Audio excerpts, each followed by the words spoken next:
إلا رجائي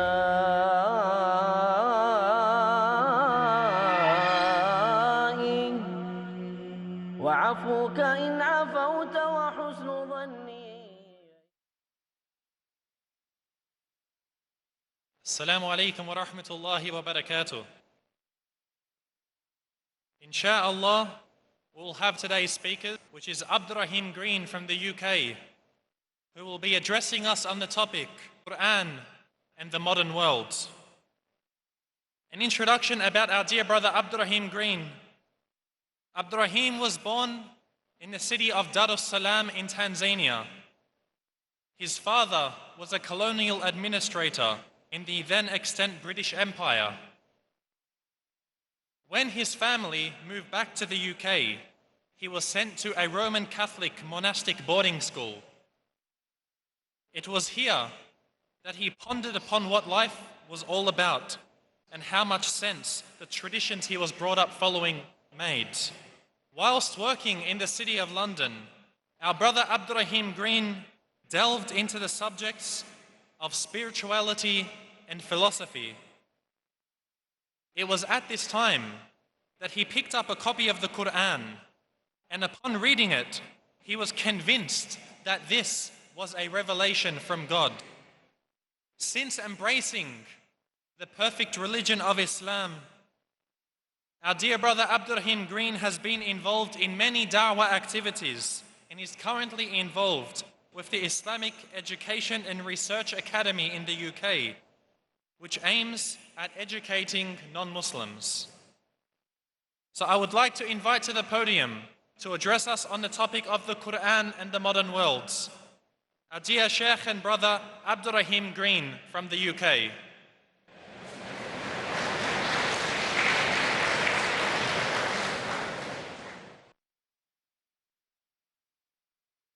إن الحمد لله نحمده ونستعينه ونستغفره ونعوذ بالله من شرور أنفسنا ومن سيئات أعمالنا من يهده الله فلا مضل له ومن يضلل فلا هادي له وأشهد أن لا إله إلا الله وحده لا شريك له وأشهد أن محمدًا عبده ورسوله وبعد.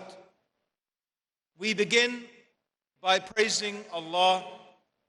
We praise Him, we seek His help, and we ask for His forgiveness. We take refuge with Allah from the evil of ourselves and from the evil consequence of our evil actions. Whomsoever Allah guides, no one can misguide. But whomsoever Allah leaves to go astray, no one can guide. And I testify that Allah alone is worthy of worship, and that Muhammad sallallahu alayhi wasallam is the servant of Allah and His final messenger. My dear brothers and sisters in Islam, and my dear brothers and sisters in humanity, I greet you with the Islamic greeting of peace. Assalamu alaikum wa rahmatullahi wa barakatuh. May the peace and the blessings of Allah be upon all of you. I've been asked today to talk about the Qur'an and the modern world. So I thought I would start by defining our terms. Number one, the Qur'an. Number two, the modern world. It is very easy, alhamdulillah, all praises due to Allah, to define the Qur'an. It is very easy to define the Qur'an.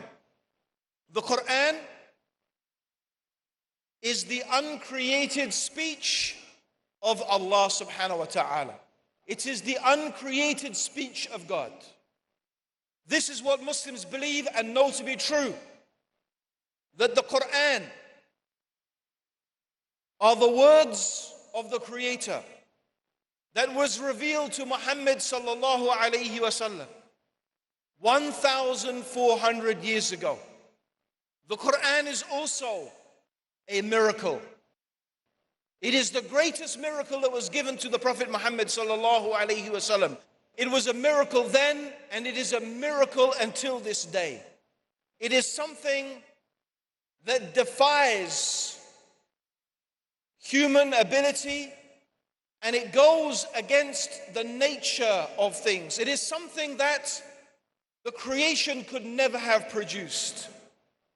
The Qur'an is something that could only be from Allah, only be from the creator of the heavens and the earth.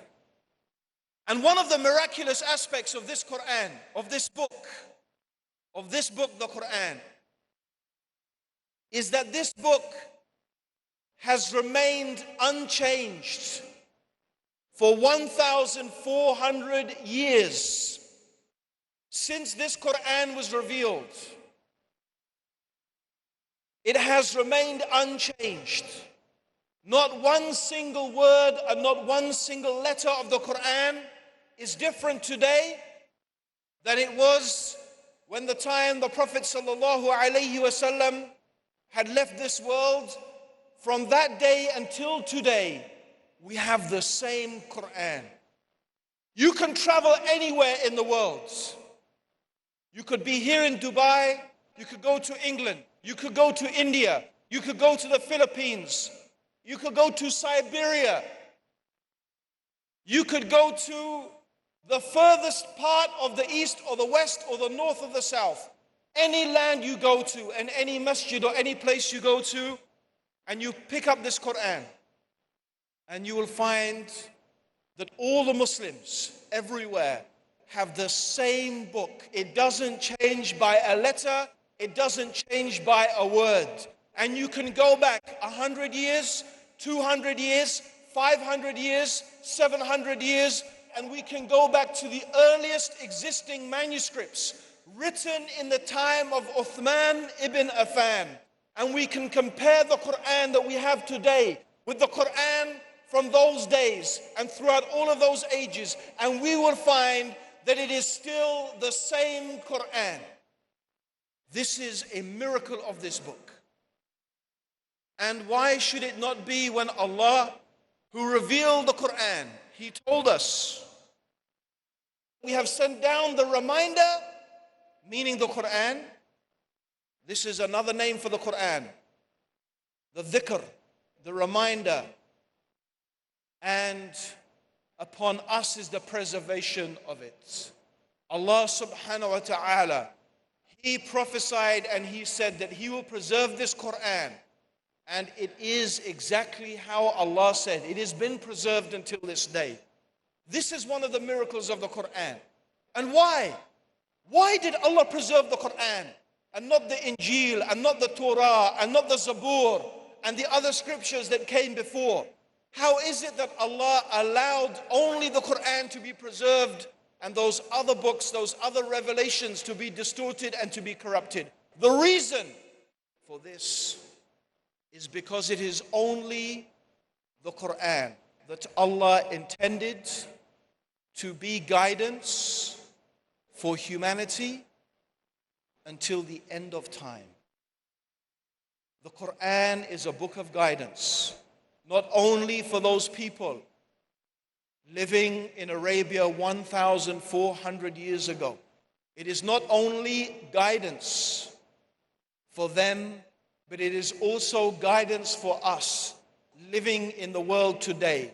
And it will be guidance for our children and our children's children, and it will remain guidance until Allah lifts up the Qur'an from this earth.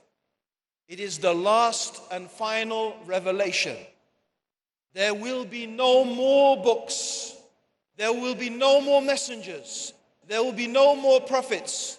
Muhammad sallallahu alayhi wasallam is Khatam al-Nabiyyin. He is the seal of the messengers. And after him there will be no more messengers. There will be no more and no new religion from God. So this religion, Al-Islam, this book, Al-Qur'an, is the final guidance that Allah has revealed for the benefit and for the mercy of all the worlds. This is the Qur'an. حيلة إلا رجاء رمضان المحسنين. Assalamu alaikum wa rahmatullahi wa barakatuh. My name is Dr. Hussein Hamid Hassan. I wish you Ramadan Mubarak. A man, a mission, a world-renowned orator on Islam and comparative religion. He dedicated more than 5 decades of his life for dawah. Ahmad Deedat. We Muslims believe that Jesus was the Christ. This book is an eternal book of guidance for you and for me, for the whole of mankind. It's a solution to the problems of mankind. The miracle is when you expect a man to be dead and he's alive. That's a miracle. Man with a Mission, next on Peace TV. حيلة إلا رجاء.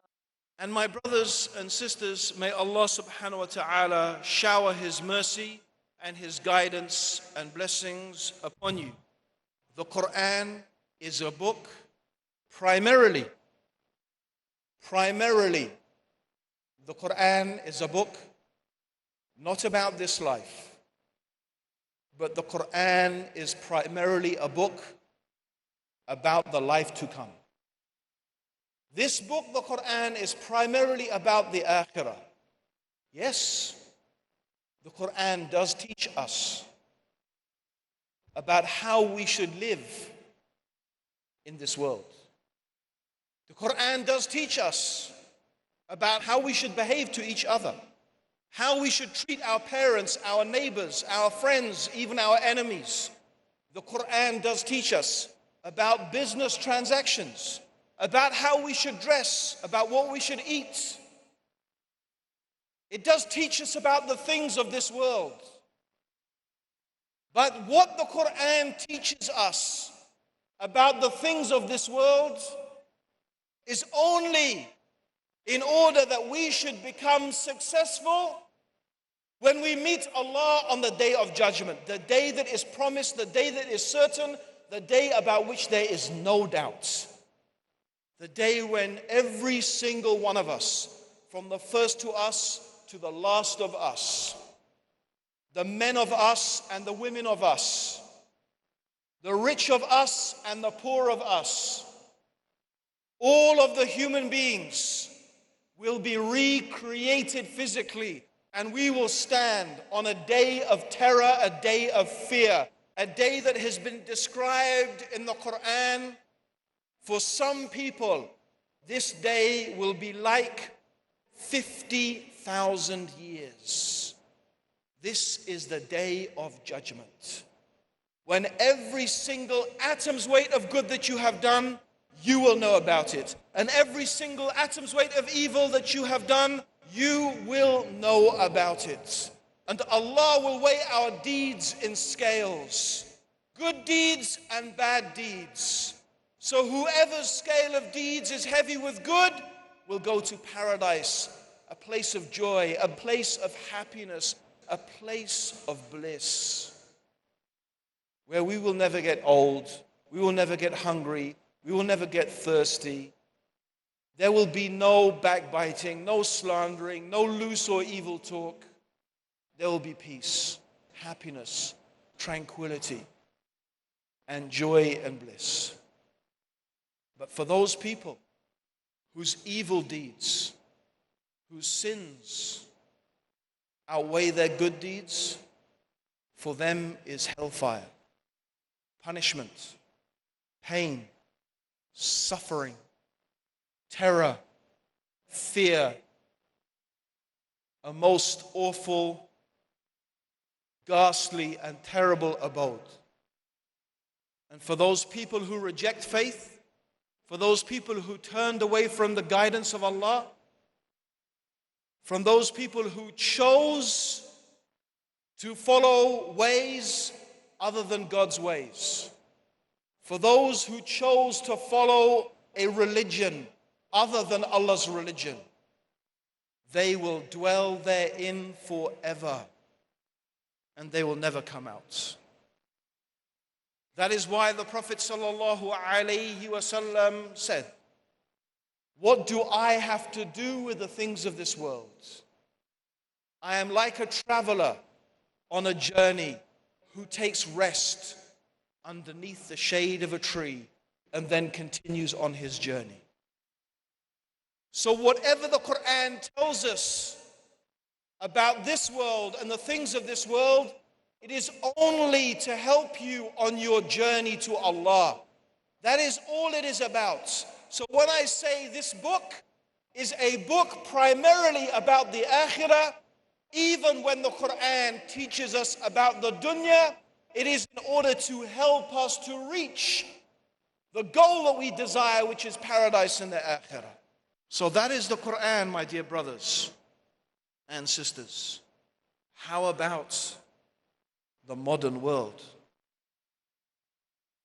The modern world is a lot more difficult to define. What do we mean by the modern world?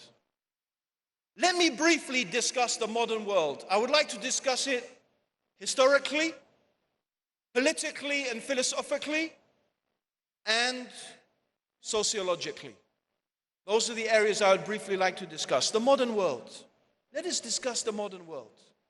Number one, historically. What we call the modern world historically has its roots in a rational and intellectual movement in Europe called the Renaissance.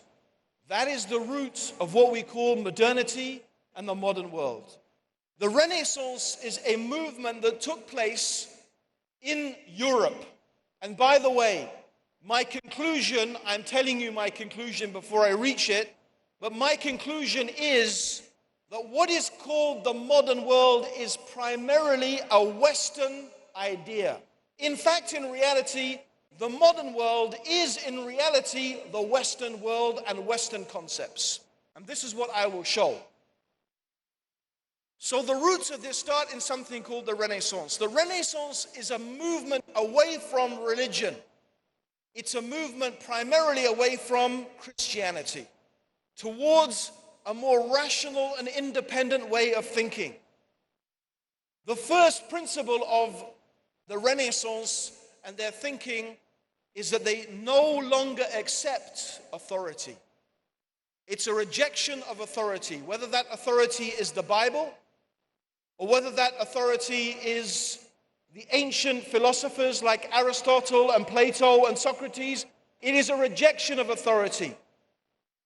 It is a chance for human beings in their mind to think again and to think freely without being tied down by these old concepts.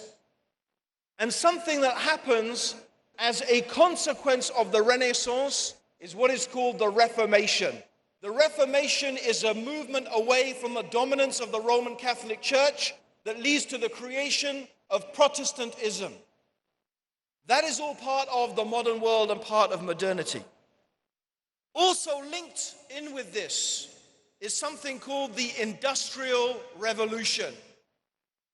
And this is very intimately linked with an economic and philosophical concept called capitalism. So what we find is the beginning of the Industrial Revolution.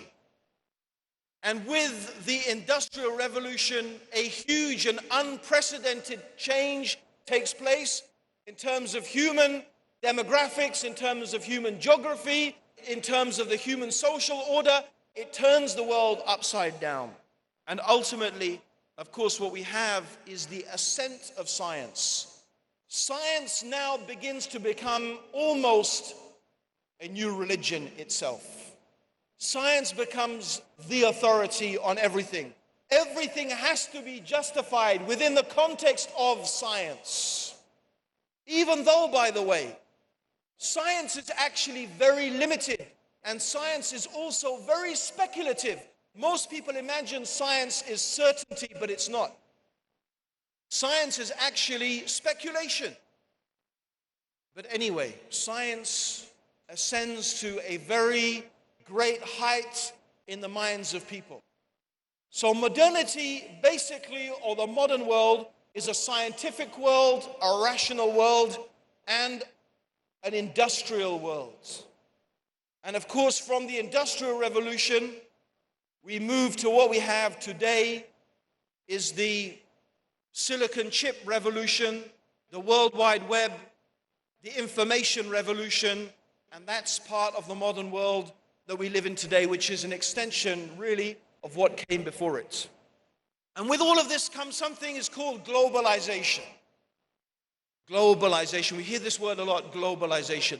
The global village, the world shrinks. We can travel now from England to Australia in 24 hours.